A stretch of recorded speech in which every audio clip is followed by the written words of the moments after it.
मरहबा collection, एक ही छत के नीचे फैशन का सारा सामान। मरहबा कलेक्शन में उम्दा क्वालिटी के कपड़ों के अलावा शूज, लेडीज फैंसी चप्पल, जेंट्स चप्पल एंड हौजीरे आइटम्स वगैरह भी मिलेंगे। हमारा पता याद रखें, Jamhoor high school main road, Jaitoon Hajin मस्जिद के पास, मालदा चौक, मालेगांव।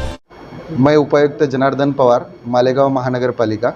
मैं मालेगांव के सभी नागरिकों को अति नम्रता से निवेदन करता हूं कि आप जो भी आपके पास कचरा जमा होता है उसका विलगीकरण कीजिए। उसमें से गीला, सूखा और जो भी घातक कचरा है, जैसे कि हमारे लाइट होते हैं, बल्ब होते हैं, तो या जो भी कोई पावर बैंक है, मोबाइल का ई कचरा है, ये सारा हम अलग अलग करके अगर रखते हैं और उसको अगर सही घंटा गाड़ी में देते हैं तो उसका वैल्यू बढ़ जाता है और गंदगी भी नहीं होती। शहर में मैं बहुत जगह देख रहा हूँ कि बहुत जगह प्लास्टिक पड़ा हुआ है।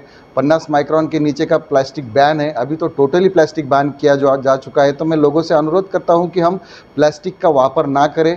जब जैसे कि हम सब्जी मंडी में जाते हैं या कोई भी सामान खरीदने बाहर निकलते हैं तो अपने घर से ही अगर हम अपने कपड़े की थैली लेकर निकलेंगे तो ये प्लास्टिक का वापर हमारा कम हो जाएगा। और जो प्लास्टिक आज नाली में या कई भी पाइपों में जाता है, हमारे मतलब कोई भी जल स्रोत है उसमें जाता है, तो उसका पोल्यूशन बढ़ रहा है और हमारा शहर उससे गंदा होता है। ये हम लोगों का सबका शहर है। सिर्फ महापालिका इसको स्वच्छ रखने के लिए काम तो करती है, लेकिन जब तक नागरिक इसमें खुले दिल से शामिल नहीं होंगे तब तक हमारा शहर स्वच्छ और सुंदर नहीं होगा, ऐसा मेरा मानना है। इसलिए मैं आप सभी लोगों से अनुरोध करता हूं, आह्वान करता हूं कि इस स्वच्छता के दौर में, इस स्वच्छ सर्वेक्षण 2023 के लिए शहर प्रिपेयर कर रहा है, तो उसमें आप सभी जन तहे दिल से शामिल हो और अपने शहर को स्वच्छ सुंदर बनाने में हाथ बार लगाए। धन्यवाद।